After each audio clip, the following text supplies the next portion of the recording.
Hi British Vogue, I'm Charlie XCX and this is what's in my bag.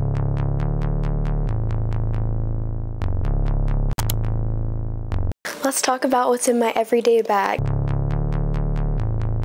So for the longest time, I've been looking for the perfect bag, and by the perfect bag, I mean effortlessly small enough to be taken absolutely everywhere, but at the same time, a bag that's bigger on the inside seaming and is pretty much a survival kit for as long as you need. Like, I fit my entire life in this bag and it is just so perfect. Right over the shoulder, the tiniest thing ever. I also love the style of this bag. I knew I wanted to get a very 90s style bag, complete with all of these studs and the construction and shape of it in general. This bag is by Isabella Fiori and I found it on Depop and I've had it saved for a while. And finally, at a moment where I had a lot of cash back from one of my credit cards, I used it all in this bag. It just reminds me of British punk, grunge, indie sleaze, the 90s, all of that, and I love everything about that look. So this is my dream everyday bag, and let's get into all the contents. So I have one big pocket in this bag and one little pocket, and I'm gonna start with the big pocket. First, I have my phone, an iPhone 14, which I will clarify because this boxy case often confuses people and makes them think that it's an Android, but I honestly just love the shape of it. It's so unique. It's by the brand Flora, and I also think that the extra rubber corners help it whenever I drop it, because I drop it all the time, and I think that that's definitely an extra plus on just keeping it safe. Next, I have my giant water bottle. See, it's literally such a bigger bag on the inside than the outside to be able to carry around this huge water bottle. I got it from the Whitney Museum and it's a year old now and it has a bunch of bumps from whenever I drop this bottle, but it still keeps everything extremely cold and for the entire day as well. I'll fill something up at 7 a.m. with ice and it'll still have the most freezing cold water 12 hours later. Next, I have my notebooks. So this first one is, I'll check, even though they're literally the exact same style. This one is my journal. I usually get this type of muji notebook. I just think that the pages feel so nice. They're the perfect amount of lines, and I love how uniform just my stack of journals is. I don't really like having a bunch of random looking novelty journals. I love like the uniform of everything. And then my other notebook, which is the same exact muji notebook, is my photography and styling when it comes to editorial inspiration. Like, I'll jot down a lot of ideas into this one and it'll be less of a timeline, more of just random scribbles, drawings, phrases and stuff that serve as like the first step to what would later be a mood board. And then to go along with those two notebooks, I have my Muji pen, and I love the 0.5 black gel pen. I always get the same one. They used to have some that were like clicky pens, but I haven't seen those in a while. I honestly liked them better, but I've been using the one with the cap, and again, I just love having all of like the stationery elements just the same uniform, and I love the black ink. And then finally, for books and notebooks and stationery and things like that, I have always the book that I'm reading, and I love having a book that's small enough to fit the bag, because I honestly have a lot of Barnes & Noble classics that are this thick and this long, and they wouldn't really fit. They take up the entire thing, so I love having paperback, easy to carry around, lightweight books, and I usually get all of my books secondhand on eBay just because I feel like, one, it's a lot cheaper, and two, I don't really know what the purpose of having to go out and buy a new book is. I'm not very particular about having books in pristine condition, so I feel like just keeping it circular is a lot of fun for me, especially because when I go into the city or Brooklyn and I find old discarded books on people's doorsteps, it's so much fun, and I honestly have found some of my favorite books without knowing anything about their story or just anything about whether I like them or not. I think when you're going and buying based on a recommendation or you're looking through a bookstore, you will gravitate towards things that you're familiar with already, but when you find something on the street like that, it's kind of a brand new surprise. And I found one of my favorite books ever on a Brooklyn stoop on the way to a rooftop party, and that would have never happened otherwise.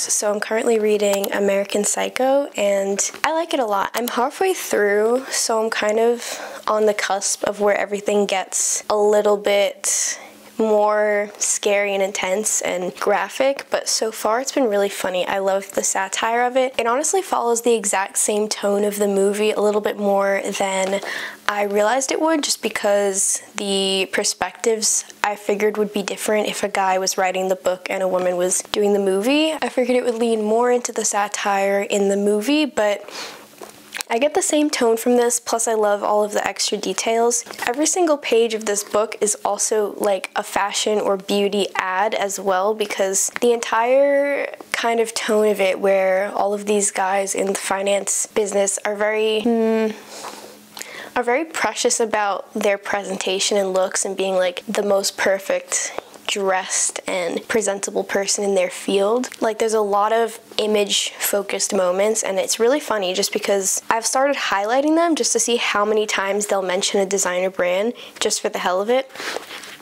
And I honestly get a highlight out of every single page. It's really funny. And the entire scene where he's doing his skincare routine is completely accurate. It's like so detailed and hilarious at the same time. But as I'm now getting into where everything goes crazy and more graphic, I'm starting to like think that it is going to stray a little bit further from the movie in terms of just how intense and how graphic the author wanted to make it, in a way that's more leaning into like the fun of it, like as if the author gains pleasure from seeing all this graphic stuff, which I don't think is the case in the movie, because the movie makes it kind of funny. Like, it is still like very, very scary and intense, but the movie like really makes you focus on just the humor and bizarreness of the whole thing a little more. And I think that this book is going to lean more into the serious side of that while also being a satire.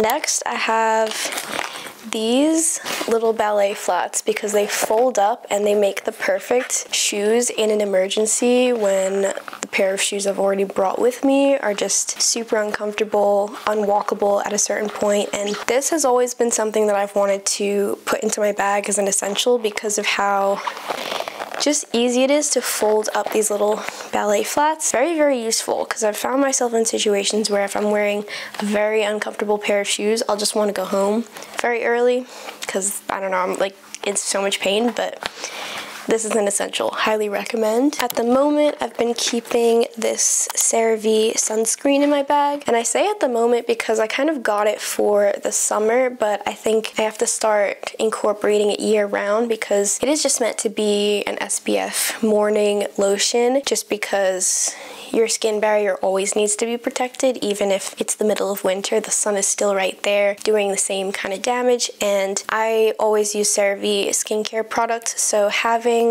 the daily sunscreen also be CeraVe is very helpful and just gives me peace of mind that I know that all of the products are working together nicely and not conflicting with each other and not adding things that my already sensitive skin would not agree with. Knowing that I'm already good with these formulas is very helpful. Then I have this little portable brush. I got it because I was staying over at a stylist's apartment before we went on set the next day, and I didn't prepare because I didn't know I was going to stay over, but she gave me this little brush, and I wonder if it was like a random hotel brush or something similar to that, just like a random freebie kind of brush, because it's just so lightweight. It's really nice because hair doesn't really get caught in it easy, fits in every bag, and I don't know, it's just very, very handy to have this little brush, especially like out in the day, all day. If I'm just in the city for the entire day, it's good to just have a moment to freshen the hair up if it gets,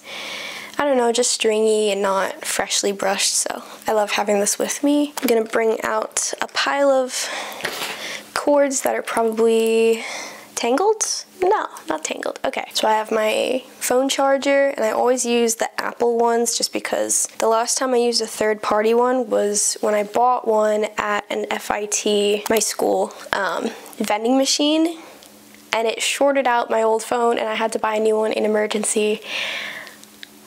I wish that I could get like reimbursed from my school for that, because literally selling very, very low quality chargers that were the #1 cause of my phone shorting out, that's crazy and not not my fault that it happened, it was my school's fault, so. And then these will just stay tangled, but I always have wired headphones. I'm really not on to the whole big headphones bandwagon or the AirPods. I used to have them and I found that they would break at the same rate as the wired headphones, and with these being so easily replaceable, I figured it was just easier to just stick with the wire headphones. Then I have this little stack of safety pins down here, and I love these for styling and just to use them sort of as a carabiner.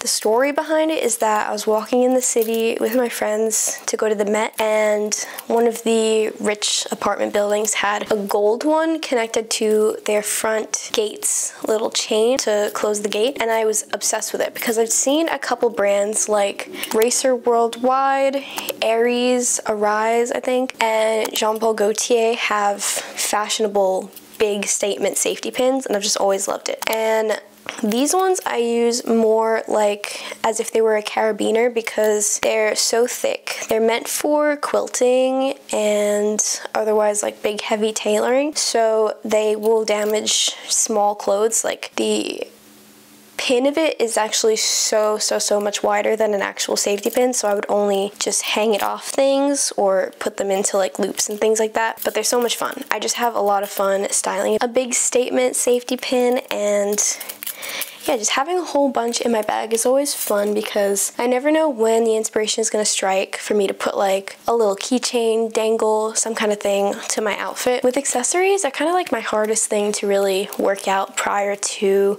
where I'm going. I always have an hour-long bus ride, so if I have the urge to wear accessories, it's usually there. And then I have this little Canon PowerShot ELPH 360 HS, and it is my little version of a digicam, and it's a brand new Canon camera rather than buying one on eBay. I've noticed that the prices of little digicams on eBay has just gone up so much to the point where they're $100 to $200 to buy a camera that you don't even know if it's going to still be working tomorrow. Plus all the SD cards that those old cameras come with are 2GB SD cards because it's not able to handle more space on it, and those SD cards are really hard to find unless you were to buy them used as well, because the technology has evolved, so now it's more common to find a 16 or a 32GB SD card. So my decision was to buy a brand new Canon point and shoot just to get the same exact effect, but for $100 more, because this one was $300 or it was $280, something around there, and just have the peace of mind that I've bought a good quality camera that won't slow down really easily or just break out of nowhere. I think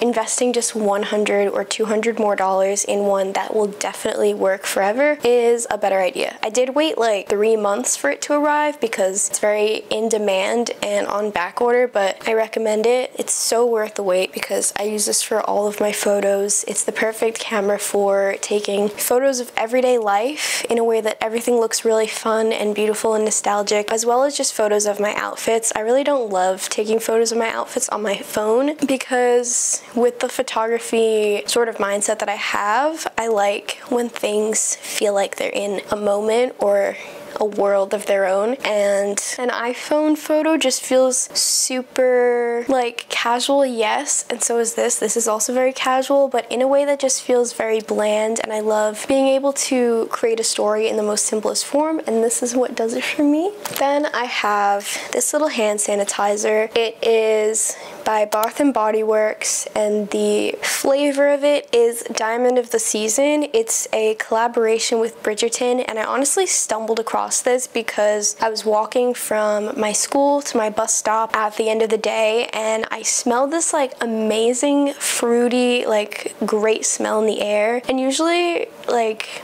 walking anywhere in the city, it's kind of, you expect the most disgusting smells. So this 100% stood out. I was looking around like, what is that? Because why does it smell so good in the New York City air? And I saw people dressed up as Bridgerton characters, like with the whole period outfits. They were giving out these. It was a little Bridgerton pop-up, and I went and got a bunch, which I only did because the smell in the air just really brought me in, because it was kind of funny to go up to someone wearing like an 1800s outfit and be like, hey, like, give me one.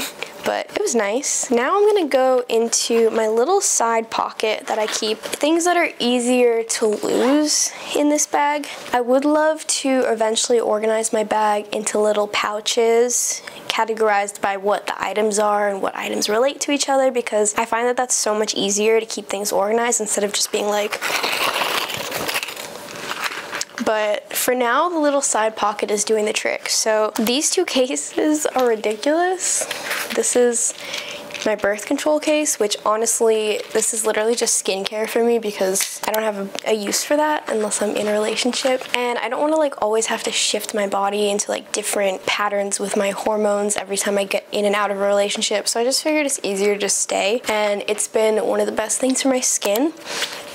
But then I have another one of those same pouches that I'm using as my wallet because I still don't have a wallet, which is kind of silly at this point. I've been really into the Miu Miu wallets of this specific style, but I'm starting to kind of think about getting a Balenciaga wallet with the same studs as the city bags and the heels that they're bringing out right now. I love the overall look of those studs in particular, the little pieces of fabric on the zippers, the overall tone of the leather with all the cracking and just the beautiful, beautiful kind of grungy design of the color of the leather. And so I think I'm gonna go with that, but we'll see what happens. Then I have my everyday makeup in here, which is honestly like ridiculously simple. This is Revlon 5-in-1 concealer. I don't know why it says 5-in-1 because what are we doing here? Like 5-in-1?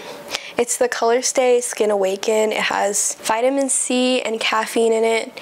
Does it actually? I don't know. I think when I first started using it, I could smell the coffee, like caffeine flavor. I think that they probably put a coffee scent into it so that you think, oh, caffeine, because coffee doesn't inherently mean caffeine, but I don't know. So I'm assuming the caffeine is what like brightens the face and the vitamin C is just good for overall evenness. Also, I'm really skeptical about skin things all the time, and it really could just be buzzwords, especially from it being like a lower end brand. But this is the best shade I've ever had in any like coverage, foundation, tinted moisturizer, concealer kind of thing. I hate using foundation. I honestly, as soon as I started using this like 2 years ago, I never put foundation on my face ever again because I hate the look of just being covered in something that doesn't look like me. I feel like this concealer is my face, but it's also like very even at the same time. Like my freckles will come through, but my redness and acne will just disappear. And then I have my Revlon lipstick in the shade Wine with Everything, 525. It's like almost a red. It's very, very close to a red, but not quite. And then I have for blush, Benetint, but not Benetint, Benefit Flora Tint. So it's like a pinkier version of Benetint, and I love it. I feel like it's so perfect for my skin shade. I just find I'm probably more of a peachier kind of blush shade, but I think that it's a little bit on the red side when it comes to the peachy shades. Like it's not red, it's like peachy red, and it goes along with the lipstick really well. And to apply them, maybe this is weird, but I use my fingers for everything because I've just found that the warmth that your fingers will have is the best thing to put makeup on rather than a brush or a sponge. I've just found that like using a brush or a sponge is very streaky, uneven, and it doesn't have that same finesse of just like putting it in with heat and friction as your fingers do. So like with the concealer, I'll just dot it all over my cheeks, under my eyes, and on my chin. I'll leave my forehead alone completely. I did this even when I didn't have bangs just because my forehead would always be pretty even and it would end up matching. So I just do that, and then I like beat it in with my fingertips, and it's so easy, and it ended up looking really, really dewy and even, and I definitely don't like anything matte. I know that people use translucent powder a lot to make things look seamless, but for me, especially with dry skin, as soon as I put a translucent powder on, I'm itchy, like so itchy, and then I can see dust everywhere. So then for the blush, what I'll do is I'll like use the applicator and put like 3 dots like that, and I'll get like the bottom of my hands and I'll go around like this, because I feel like going around in this motion creates the most even blending, and it just seems to work. It's so symmetrical, and it also picks up a little bit of the product onto my hands, which I'll then just wash off so that it's not too much on the cheeks. I don't want to be blush blind. And then I also do my lipstick with my finger as well. This might be the weirdest one of all. I saw a trick by Pat McGrath when she was using red lipstick in particular, just because it's a very, very harsh color to mess up. It's very, very obvious when you don't follow the exact shape of your lips or you make the slightest mistake. So for me, I'll just go like that, and then I'll just dab it in place until I love the way that it looks. So I'll follow the shape of my lips very delicately with my finger, and then I'll also fill it in the way that I want to. Since I'm not evenly spreading it with the product itself, I have the control over the intensity of the placement. So if I want to make my lips plumper, which is usually the benefit of using your finger for this, or even a brush, but I'm not advanced like that, like a makeup artist would do that. You can keep all of the pure color of it, the most intense color you want, in the middle, and then fade it out gently so that it creates this bubble kind of shape or just dimension towards the middle, rather than everything being super even color blocked. I just think that having it lead in, like kind of like topography, like a topography map where it just like leans into that intense color, it works the best for me. And then I have my everyday scent, which is Replica by Maison Margiela in the scent Springtime in a Park. And I really love the concept behind all of these, because I'll read the little blurb that they have. It says, a reproduction of familiar scents and moments of varying locations and periods. I love that nostalgic kind of theme to it, and the design of it is just so sleek and minimalist and beautiful. I've never been one to go on the hunt for a very specific scent. I feel like it's very popular for a lot of people to consider finding your scent a milestone or rite of passage, and I just one day walked into Sephora, smelled a bunch of things. I really like Margiela as a fashion brand and just went with it. And I used to also do Sailing Day as well. It used to be like this one was my spring and summer one, and the other one was rainy days, winter, fall, gloomy moments, and it like matched the day quite a lot, and it was really fun for me to kind of add that into just curating a little world with fashion, beauty, and things like that. But I haven't found Sailing Day in so long, so we've just been Springtime in the Park. Then I have my pepper spray. I love that it's pink, but something I always ponder about having this is that if I ever have to use it, it would be in the event of preventing a bad thing from already happening. So if I escape a situation by using this and not subject myself to being hurt in any way, I'm the only one causing pain, because I used this, ran away, and the person who didn't get to do what they wanted to do has been inflicted pain. So then do I get in trouble? I feel like I've heard so many situations where the person who self-defends could get in trouble because they did it first, but I don't know. Rather, like, I don't know what the point of it would be if you'd get in trouble for using it. But anyway, on the same thought process as having those safety pins in here, because the inspiration to put jewelry on is a little bit of a longer process getting ready in the morning, I have a bunch of random pieces of jewelry in here, just if I feel like it while I'm on the bus getting ready to go somewhere, if I'm really feeling extra accessories. I have this little watch that my grandma gave me. My favorite thing about it is that it mixes gold and silver. I love the fact that it breaks that rule, because I think it's a stupid rule, and gold and silver looks really cool together. I'm not about the whole sticking to one metal thing. I don't Like, it seems so dumb to me. Then I have these two bracelets that I found in Florence. They're both just steel bracelets, but I love them a lot. They're very, very cute. And I have these two rings that my mom got me from Rio Grande, a website that she uses to get supplies for making her own jewelry a lot of the time, which her brand is here. And they also do just their own pieces, and I've had these for so long, and I love them so much. This one's amethyst, and this one I used to think is moonstone, but I don't think it is.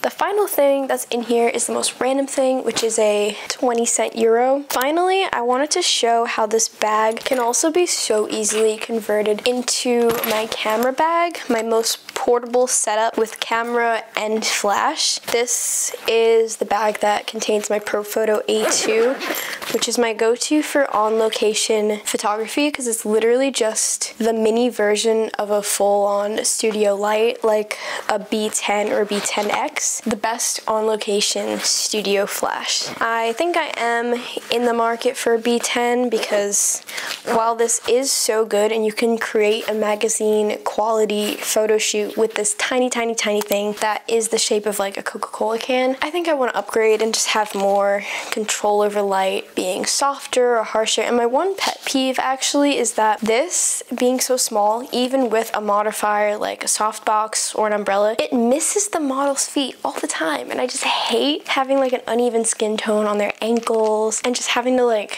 deal with the fact that it's in the shadow and it's like annoyingly different from the rest of how the model looks. And then this is the Profoto Air remote that goes with it. I think it's their most like expensive one, but I love it because you can control how intense the flash is in the remote rather than having to go back over to the flash when you're in the middle of shooting. I also just love the design of it. It's very, very sleek. This remote